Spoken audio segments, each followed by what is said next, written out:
ماں کے پیٹ کے اندر رہ کر کے دروازے پہ دیکھ رہے ہیں کون آ رہا ہے، ماں کے پیٹ کے اندر رہ کر کے دیکھ رہے ہیں کہ دروازے پہ کون آیا ہے، اس کو کتنی روٹی کی ضرورت ہے۔ تو میں کہنا چاہتا ہوں جب شاہ ولی اللہ محدث دہلوی کا حال یہ ہے، ماں کے پیٹ میں رہ کر دروازے پر فقیر کو دیکھتے ہیں، ماں کے پیٹ میں رہ کر کے فقیر کی نیت کیا ہے وہ بھی دیکھتے ہیں، فقیر کو ضرورت کیا ہے وہ بھی دیکھتے ہیں۔ تو جب شاہ ولی اللہ محدث دہلوی کا یہ حال ہے تو غوث پاک کا حال کیا ہوگا، عبد القادر کا حال کیا ہوگا؟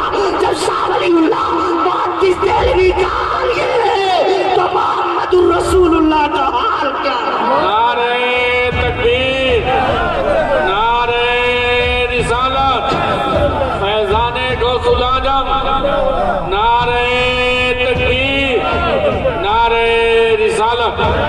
اس غوث کی محفل میں بیٹھے ہیں غوث پاک رضی اللہ تعالیٰ عنہ، اللہ کے اتنے بڑے مقرب بندے، اللہ اکبر۔